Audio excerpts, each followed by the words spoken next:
Hey,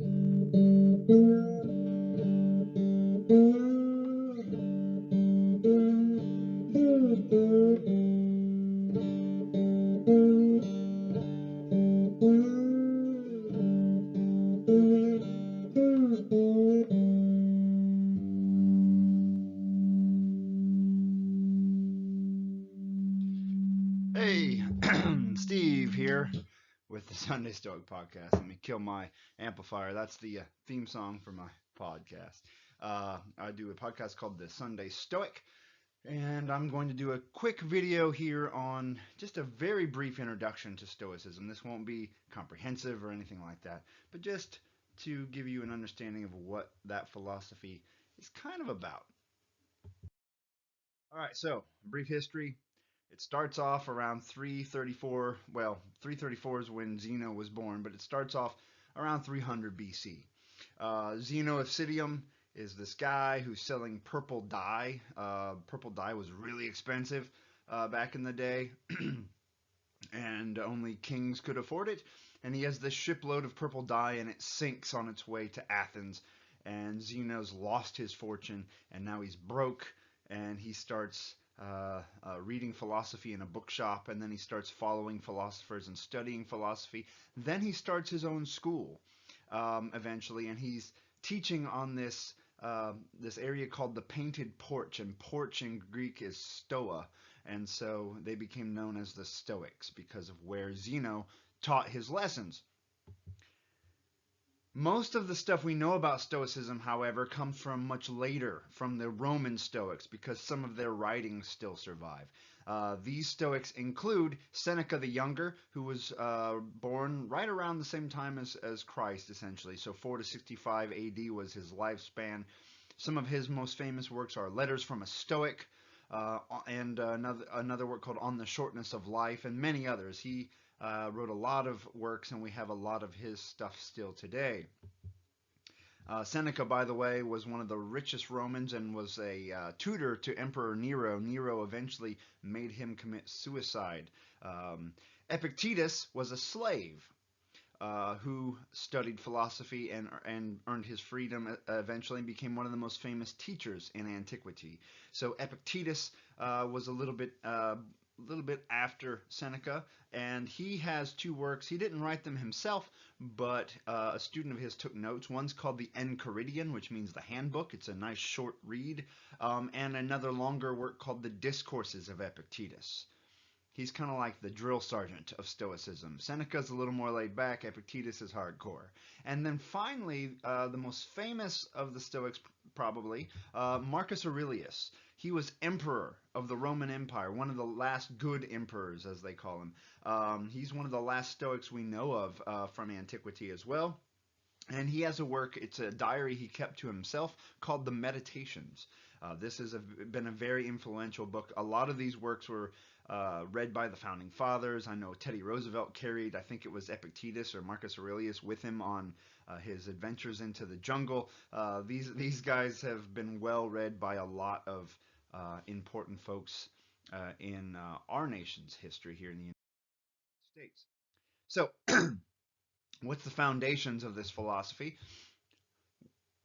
So I'm going to talk about ancient Stoicism. Modern Stoicism, some folks take and leave some of this and kind of build their own philosophy. Remember, philosophy is not religion, so there's no pope of Stoicism. So people take what works for them and adapt it. But here's the foundation of ancient Stoicism: all humans share a spark of the divine and are therefore brothers or cousins, right? So uh, nature or Zeus, which they used interchangeably, or they often just say God, created all humanity and gave them all something very special, the spark of reason.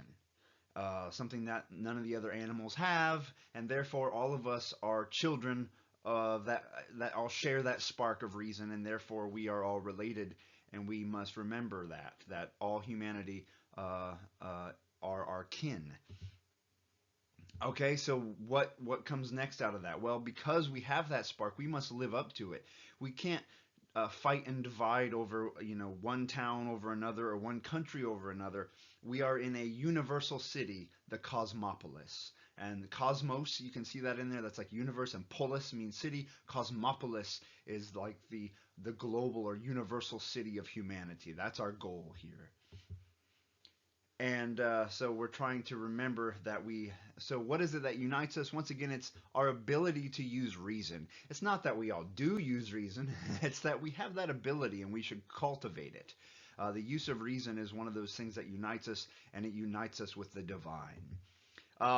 And what we're trying to do is use reason and really work on this thing they call arete, which is just virtue or excellence of character.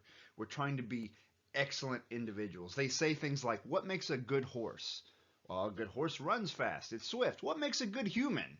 Well, they use this gift of reason and they can work with others, So we think about what would make a human great, and then we try to cultivate that. We try to work on that.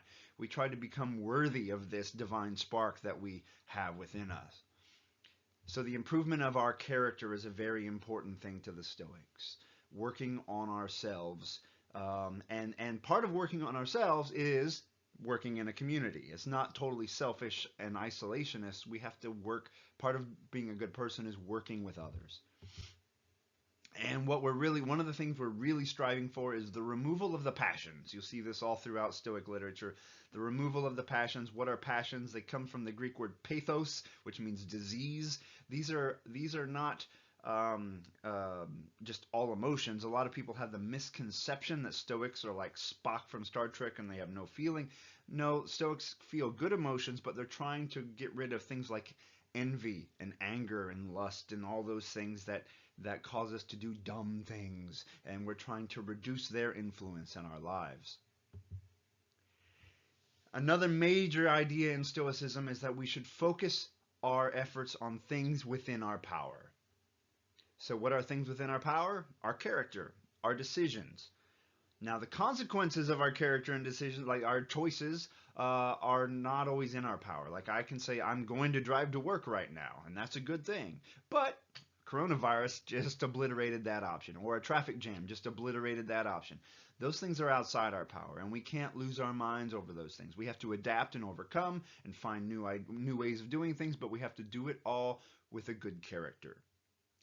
And things that are outside of our character, externals, that's like everything else.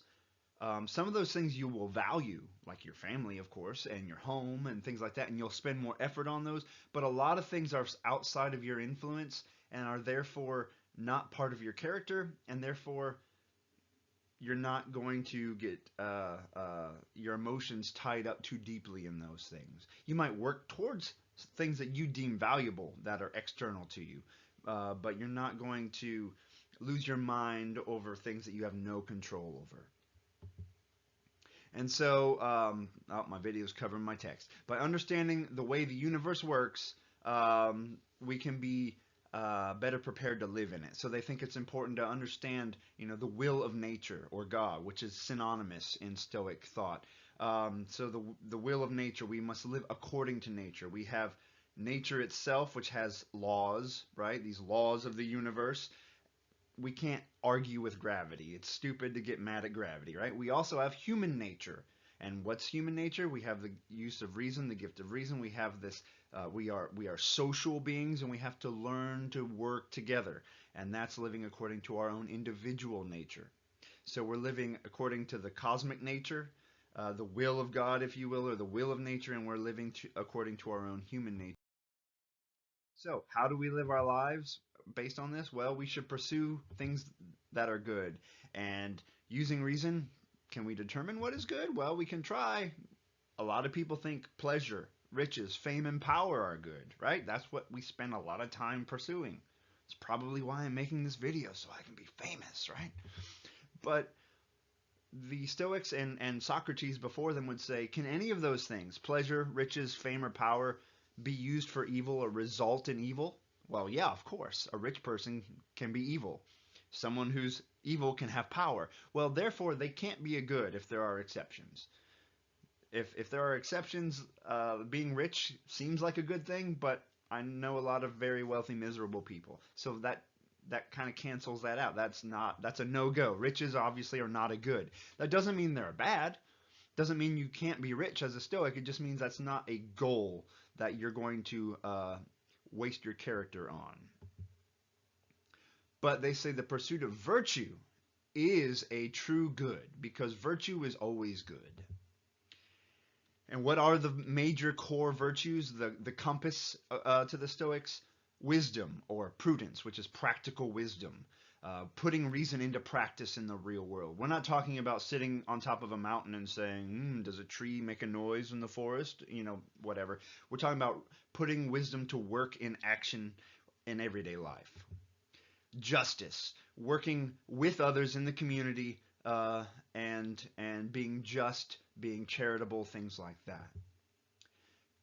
Courage or fortitude, doing what is just even if it's not popular.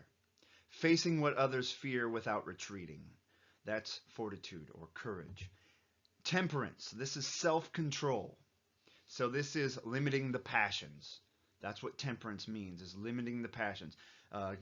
Trying to remove anger, overeating, overdrinking, the chase of money or power. That, avoiding those things is temperance. And here's a reading from Seneca from Moral Letters to Lucilius. There's a link at the bottom there. This whole text is available free online at Wikisource. This is the same work as Letters from a Stoic. It just is called different things. Wisdom will bring the conviction that there is but one good, that which is honorable. This can neither be shortened nor extended any more than a carpenter's rule with which straight lines are tested can be bent. Any change in the rule means spoiling the straight line. Virtue also is straight and admits of no bending.